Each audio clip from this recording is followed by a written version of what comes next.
Well, it's that time again. Another atelier, another alchemist, another few years to prove yourself a master of the craft. The heroine this time around is a young girl named Meruru, who, for the sake of the audience, I am just going to call Meru. Meru is the apprentice of Toturi, and she needs to prove herself a master alchemist within 3 years, or her father will force her to live the terrible, boring life of a royal princess. Yeah, don't think about it too much.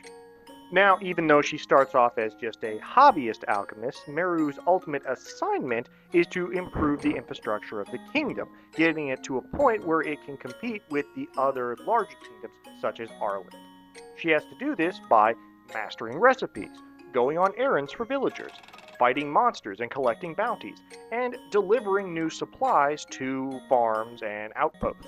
Like previous Atelier games, your activities are divided into two major categories. Half the time you'll be out in the field, wandering dungeons in the environment, collecting recipes and fighting monsters, and the other half of the time you'll be back in town, crafting recipes, delivering supplies, and catching up with the other characters that can join you in your party.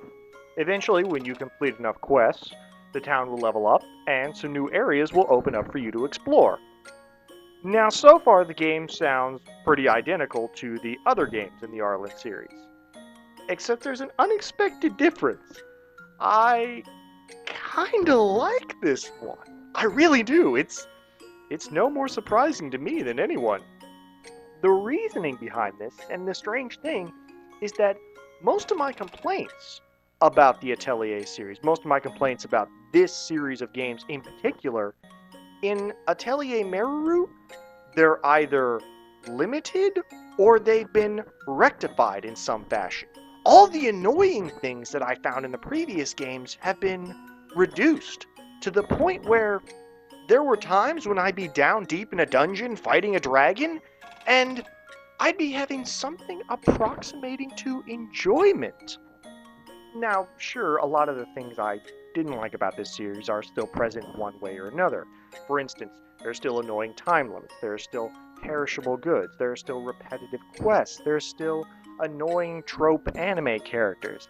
However, a lot of these things have been altered in small but significant ways. For instance, your ultimate goal is to improve your kingdom, and you can only fail if you fail to do that by the end of 3 years. While you might have periodic updates on your progress, you don't have, say, monthly objectives, which really force you to bounce back and forth between dungeons without getting the opportunity to explore.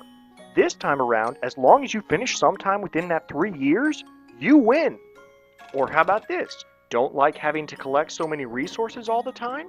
This time, you've actually got workers in your atelier that will go out and collect resources for you, which means that you don't have to do as much backtracking.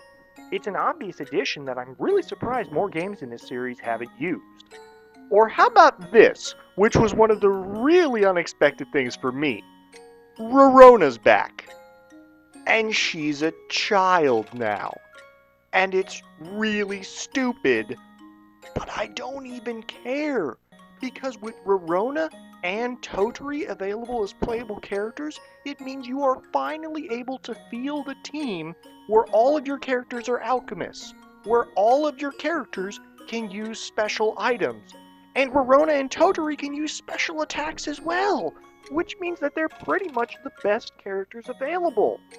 I hope that perhaps I've been able to explain how, even though this is not a great game, even though this is not even a great RPG, by minimizing a lot of the annoying parts of the game, it's become pretty passable. In fact, even sporadically enjoyable. Hell, I personally really enjoyed watching the new farms and forests and waterways evolve over time and improve and unlock new areas and resources. That was really kind of interesting to me. It's a situation where you can take a mediocre game with mediocre design, and if you just polish it enough, the good qualities will actually start to shine through. As for recommendations, that's kind of a tough one. If you are a fan of this current series, then there's no reason to skip this one, because it's a pretty good entry. If you've had a passing curiosity, then, well, you might as well skip the first two and start here, because this is as good as it's gonna get, people. Otherwise, you're not really missing anything. Well, thanks for listening. And you know, it's odd, but being surprised by something that's just average is, well, better than being disappointed by something that you expected to be great. Ah, well. Miss Tottery, this is just, I mean... Ah! Meruru!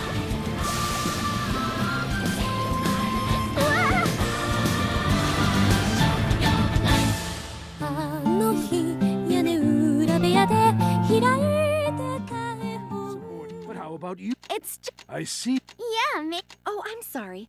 I haven't introduced myself. My name is STD. I'm here to observe Arles on behalf of Ireland. What? No, seriously, what? Oh my god. Oh, her name is actually STD. Oh my god. You know what? Screw it. I want you to get in my party and never leave it.